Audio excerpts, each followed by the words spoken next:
Hey guys, Zane from the Infinite Jukebox here with another quick album review, and today I wanted to talk about the new Taylor Swift record, Speak Now, Taylor's version.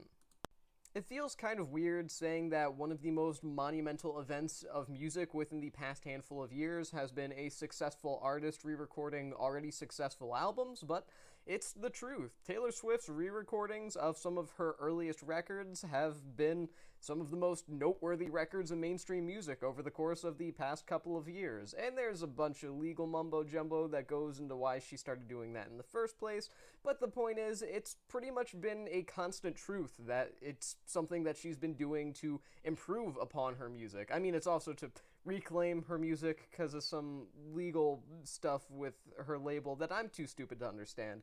But my point is that generally speaking, as she's re-recorded her older music, it's come out better for it, honestly. Most of these Taylor's version records have been more nuanced and matured versions of these older albums, which were already pretty solid in their own right, and the re-recording Taylor version of Speak Now is pretty much the same. It's a better version of what was already a pretty strong album. Of course, there are two different chapters to Speak Now, Taylor's version, if you will, the actual re-recording of the record, and a slew of newly debuted songs, the From the Vault tracks, which have pretty much never been heard before.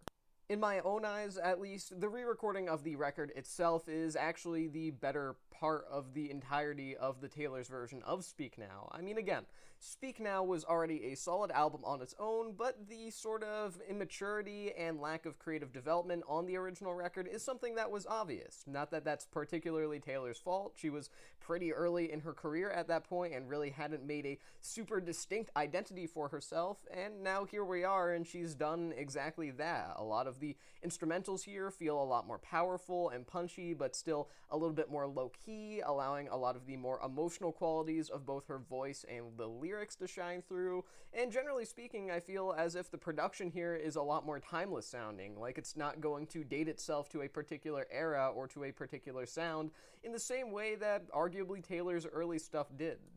I will say that outside of some very small tweaks, anybody looking for major changes to the original album in terms of lyrics and tone will probably be a bit disappointed, but generally speaking, I think that this is a much better reinvention of what was already a pretty solid album.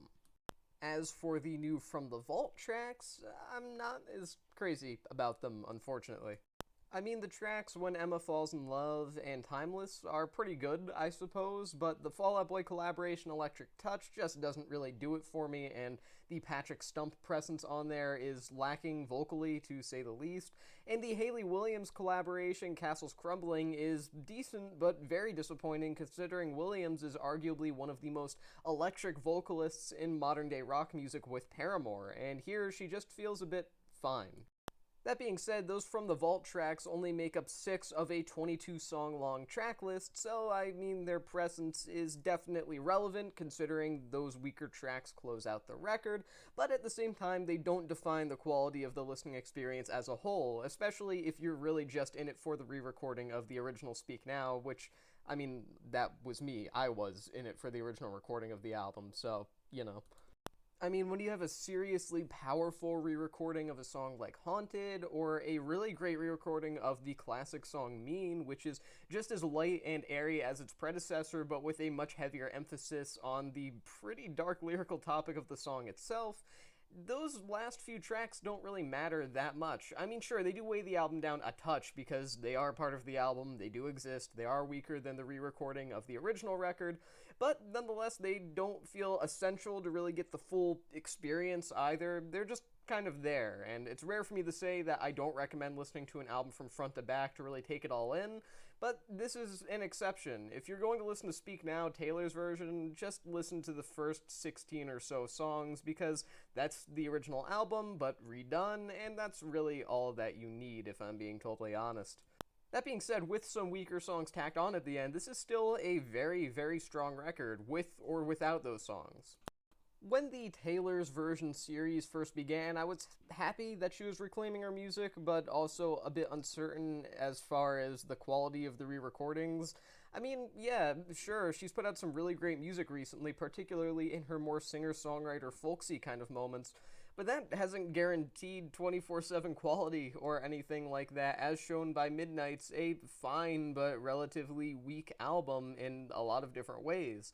But I've been proven wrong time and time again. The Taylor's Version albums are by far some of the best work Taylor has ever put out, and while Speak Now isn't my favorite of the series up to this point or anything like that, I do think it's a really strong entry, and again, I'm glad that she has once again reclaimed an old album of hers. And I think that this one will probably please the Swifties as well.